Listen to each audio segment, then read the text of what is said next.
Hello and welcome to our Thursday night cook-along. Thanks for joining me. We are going to do a honey mustard chicken today, so I hope you all enjoy it. As usual with me, it is going to be a super quick one. So you would have done your chicken diced and ready to go. I've just seasoned it with a little bit of salt and pepper as well. And my chicken pieces are not huge. So I've cut them, put them down, the thigh fillets down, cut them long ways, and then cut them into about 1 centimetre strips. So you can see they're nice small pieces, so it's going to be a nice quick easy cook, which is what we want. Midweek, it is freezing cold in Sydney, so anyone else that's joining us in Sydney today, you will understand what I mean. So perfect night for something like this. So we'll get going. We'll give everybody a minute or so to get ready to join us. So Sarah is on the other end. She's answering all your questions down from Tassie. I'm sure it's freezing down in Tassie today as well. So hopefully everyone's staying warm down there. I'm just going to make sure my machine is on, set up for my first minute, which it is. So we're going to get ready really quickly, really soon. We will get going. So not much new for me, really, that I can think of. Obviously, we've got lots of things going on in the background, lots of exciting things coming out down the track, which is really exciting. Can't tell you anything yet, but eventually you will find out lots of new things, because we always like to come up with new things, and we will be doing that. If any of you watching live in Canberra, I will be down in Canberra doing a demonstration in a couple of weeks at a new Kitchen Warehouse store. So I would love you to come and say hello. If anyone from Canberra is watching, that would be fun if you came and said hello. I think it's Sunday the 12th of November, I think, whatever the Sunday is in that sort of weekend. So yes, if anyone is there, come down and say hello. But I think we will get going because we are a couple of minutes in, and we all want to have dinner at a reasonable time.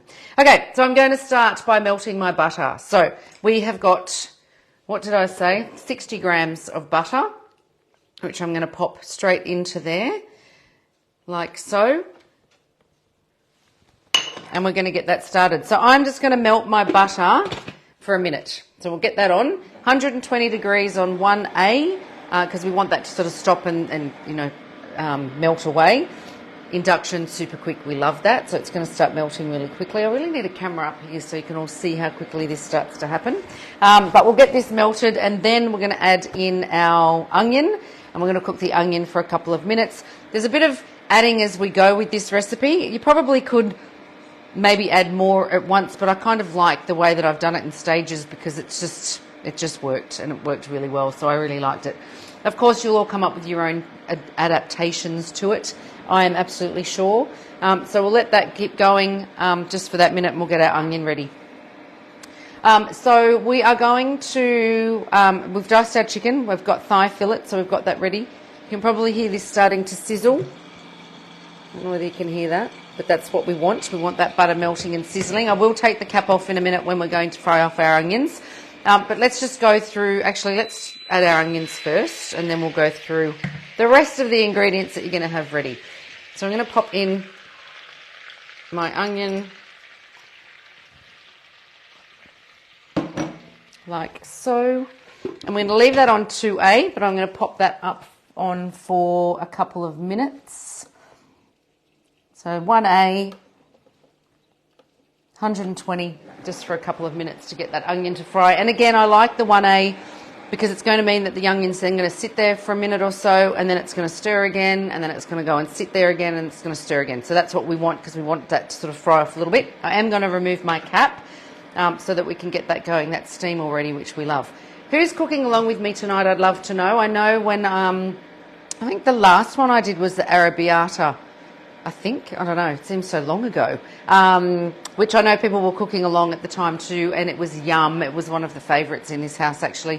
I know that Sarah was using it as pizza sauce on for her basis of pizza, which was yum. But yes, because it had that nice little bit of kick to it as well. Okay, so we're going to run this for just a couple of minutes. I'm also then going to add some garlic and some thyme. So I'm going to let the onion go for a couple of minutes, and then I'm going to add my garlic and my thyme just for another minute. We have got our honey, we've got our apple cider vinegar, we've got some cream, we've got some flour, we've got our Dijon mustard, some white wine, some chicken stock. I think that's about it. Now, in terms of what to serve this with or on, you can serve it with some mashed potato or just some rice, and also with some beautiful steamed veggies if you want as well. Speaking of, just making sure mine have been turned off. But yes, so there's lots of things that we can add to this to really, you know, if you wanted to stretch it to feed more than 6 people, add veggies to it. You know, some beautiful steamed veggies along with it as well. But being a good kilo of chicken, it definitely will feed at least 6 people, unless you've got big humans that like to eat a lot, of course. That steam's really fogging up my face, isn't it? So we'll let that go, and then I'm going to get ready to add my garlic and my thyme. And I'm just about to sneeze. Ah, oh, bless me. That was a very polite sneeze, wasn't it? Okay, so this must just to be about ready to go. We've got 4 seconds, and then I'm going to add another minute onto that. Oh, wrong way. You know when you do things upside down.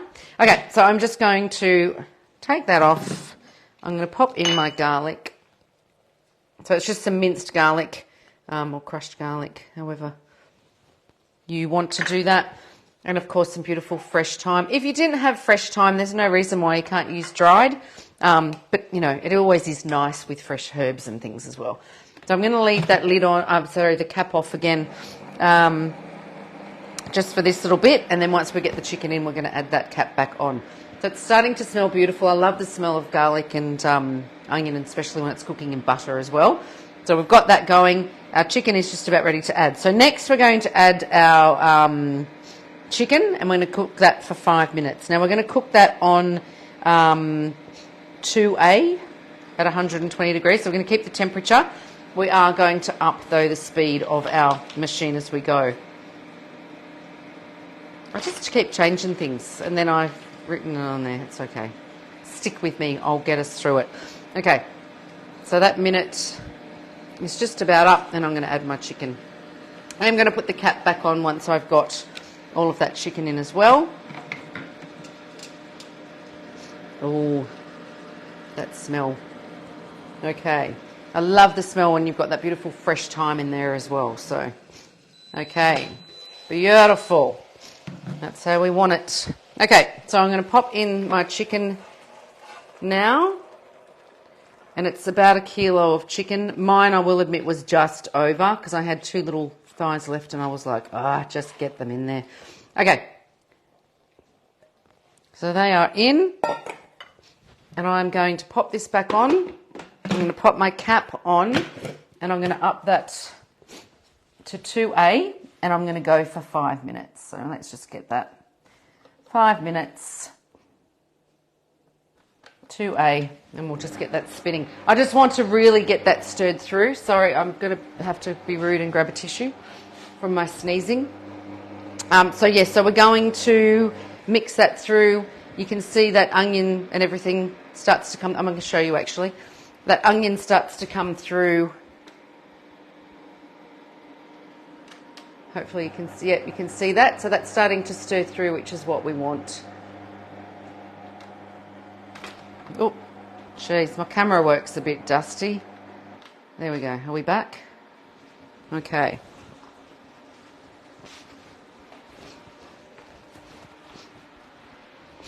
Okay, so we're going to let that go for the 5 minutes. Now, once that's done, we're going to add in our wine and our flour. So we want that flour so that it starts to thicken. And what I love about this is it doesn't leave big clumps of flour or anything in there either. So it does stir through beautifully. And I'll just pop all of that away. I need my spoon rest. Where is it? Okay. There we are. We are good. Okay.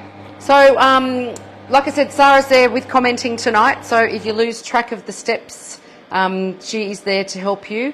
I've started by doing my butter, so melting my butter for a minute. I've then added the the onion for a couple of minutes. We've then added the garlic and the thyme, cooked that through for a minute. My chicken is now in there for 5 minutes.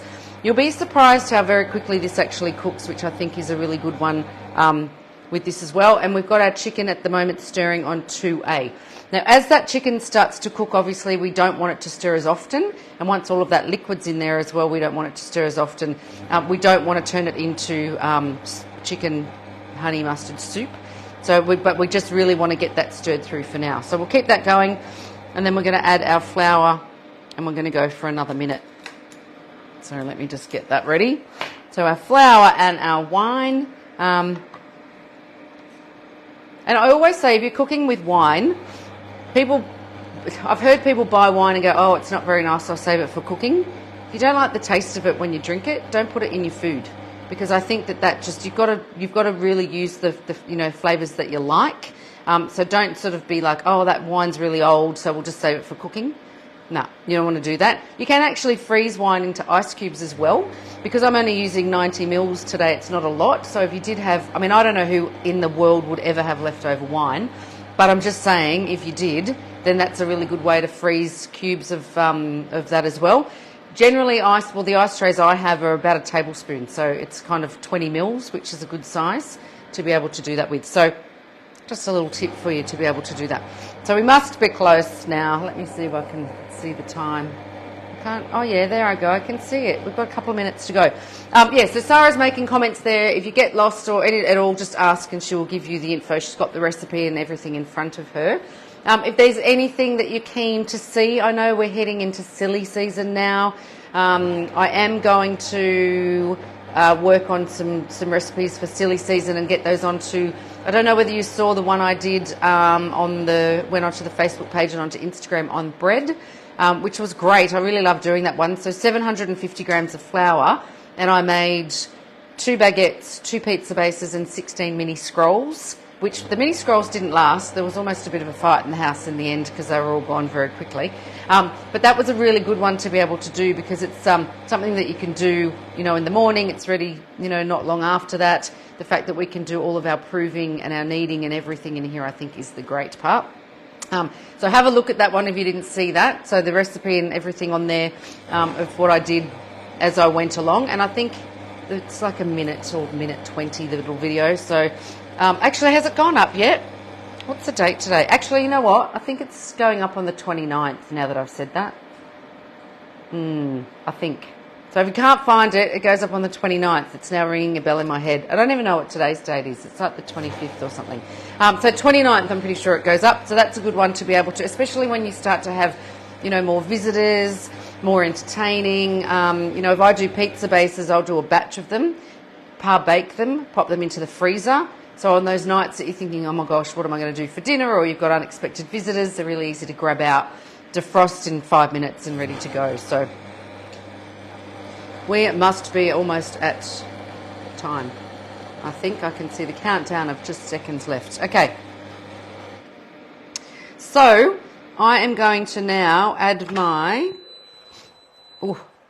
this is coming together beautifully. So I'm just going to give that a little scrape down.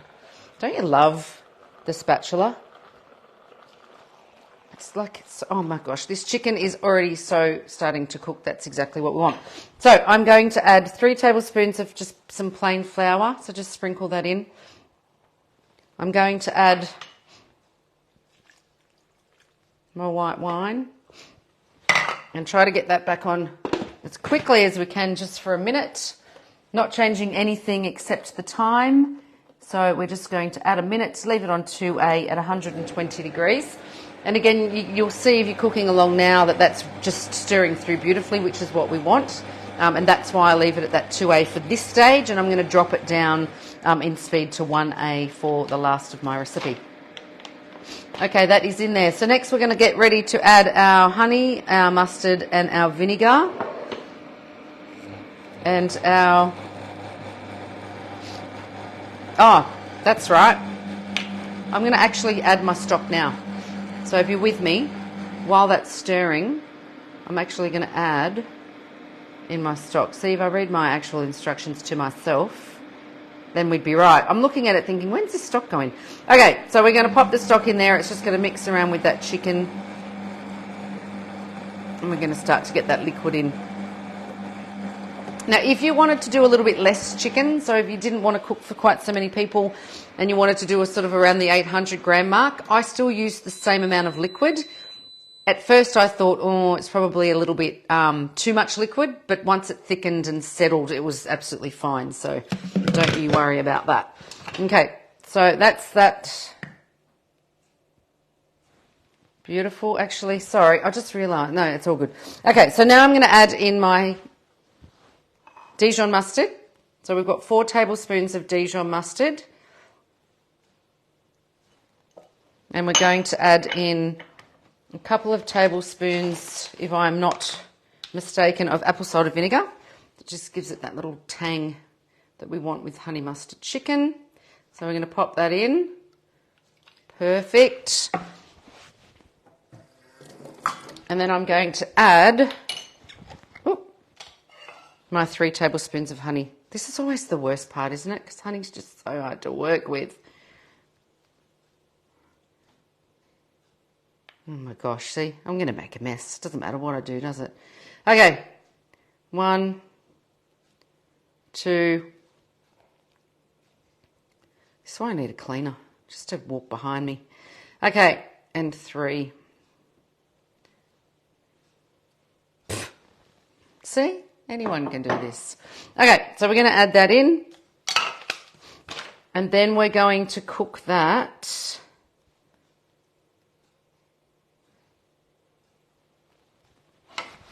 for another 5. Okay, now I am going to drop it to 1A. However, I just want it to stir through a little bit before I do drop it. So you'll see that it'll happen very quickly. And I'm happy that that's stirred through, just to give it a little chance to stir through. And then I'm going to drop it just to 1A. Okay, beautiful. We just want that to be basically stirred just every couple of minutes. Okay, so let me get rid of all this. It's like 6:15 and we're nearly done. It's exciting, isn't it? You don't have to put up with me for as long tonight. Okay, so I need my spoon still because I am going to add 3 tablespoons of cream. I'm not going to add the cream until almost right at the end. So if you want to watch your time and maybe in the last 10-15 seconds, if you miss it, don't worry about it. Just pop it in and just pop it on for 10 seconds just to get it to stir through, or stir it through yourself. But hello, if you've got a machine to do it for you, let the machine do it for you. So I'm going to get my rice ready. You can also do this with mash as well. So I'm actually going to try it with mash tonight as well, just because I wanted to give that a go. And I love mashed potato. Now, normally I would make my mashed potato in here, but I'm obviously using it. Can I just actually, while I've got a minute, I'm going to tell you how I make mashed potato. So if you've got a pen, write this down. I'm just giving you all a chance to get a pen. Are you ready? So I do a kilo of potatoes, and the potatoes have to be the dirty potatoes. So the potatoes, the brushed ones, so the ones that have still got the dirt on them. I personally find that they are the best potatoes for mashing. So that's my first tip. So a kilo of potatoes. I dice my potatoes into just sort of smallish pieces, and then I pop them into here with 250 grams of milk. So just your full fat milk, light milk, whatever milk that it is that you use. So I pop that in there, and then I add a teaspoon of salt-ish, you know, a bit of salt, if you like it salty, about a teaspoon. And then I let that cook for 20 minutes on speed 3. Okay, so it's going to constantly stir, and it all will start to break apart when it gets really cooked. Before you do anything at the end of the 20 minutes, just check that your potatoes, that you're happy that they're cooked through enough, because obviously it's going to depend on the size of the potatoes that you've chopped up. And then you add a big dollop of butter, and then you pop it back into the machine, and you pop in the whisk, and you pop it on to speed, I go to speed 8 for about a minute, and it will mash absolutely beautifully. So you pop in your whisk, your big dollop of butter, let it whisk up. It is so good. It's like the best mashed potato you will ever eat. if I'm only doing, say I only had 800 grams of potatoes, I just go 250 grams divided by 10 is 25 times 8 to get my amount of milk, if that makes sense, okay? Because sometimes I might only be doing it for 2 or 3 people. Other times I might be doing it for 5 or 6 people. So you can just base it on the 1 kilo to 250 of the milk and then break it down as you need to, okay? Hope that makes sense. But honestly, it makes the best mashed potato. And it's so easy. And the fact that all you need to do at the end is put the whisk in, pop some butter in and let it go. That's what I love. You're not standing there having to mash potato. Okay. So I hope you try that one. And just get, oh my gosh, I've made such a mess with this honey. I tried the squirty honey and the, doesn't matter. Does it? It just makes a mess. Okay. Get rid of that. This is actually quite an easy, not a lot of mess kind of recipe, because all my little bowls that I had, I'm just going to pop straight into the dishwasher, which is going to be nice and easy. How long have we got there? I'm just trying to line myself up. You're all probably going, I can tell, I can see it. No, I can't. Here we go. No. I don't know. I just can't work it out. Oh, okay, and that's because it wasn't on there. Oh, I've only got like 30 seconds to go. Okay, so I'm going to get ready to put my cream in. How did that go so quickly? I didn't think I talked about mashed potato for that long. Okay, so now I'm going to add 3 tablespoons of cream right near the end because I want that to stir through for me. And of course, we are going to check that that chicken has cooked through, but I'm pretty positive it would have. Okay.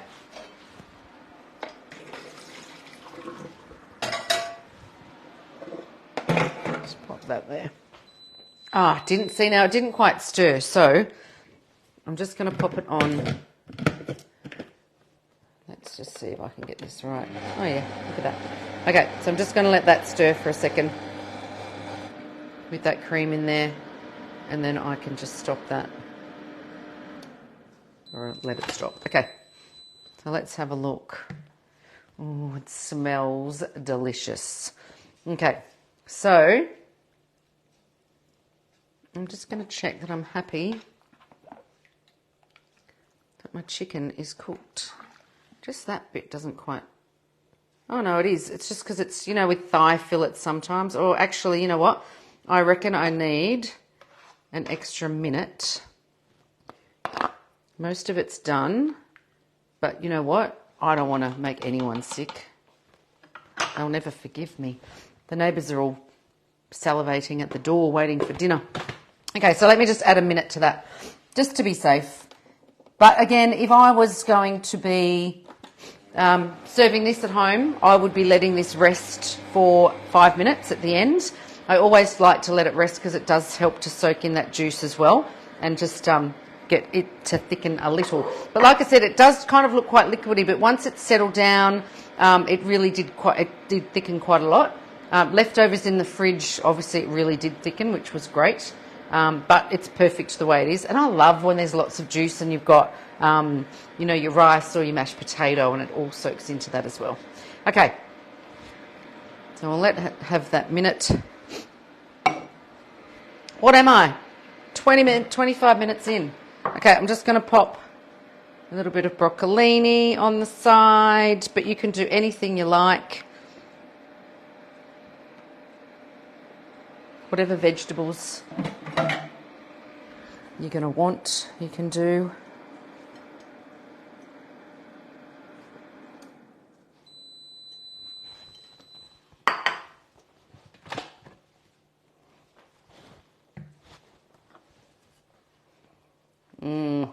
It is good. It is done. It is smelling absolutely delicious. Can I do this without making a mess? Let's see. Oh, look at that. Absolutely delicious. Ready in 20 minutes. I think it was about 15 minutes of cook time. Absolutely delicious. It's 6:25. It is now dinner time. I hope you enjoyed the recipe. I'd love to know if you cooked along, and I'd love to know also if you cook later, come back to because we always pop the Cookalong back onto Facebook, but come on there and pop on there how you thought it was, how it went for you, if you enjoyed it. We always love the feedback as well, and anything else that you think that you would really love to see us do, because it is getting into silly season. I'm working on doing some beautiful layered salads and things like that as well, using the food processor, poaching chicken in here as well. So we will keep you updated with all those things. Hope you enjoyed tonight's cook along, and I hope that you loved the recipe. I loved making it for you. Thank you.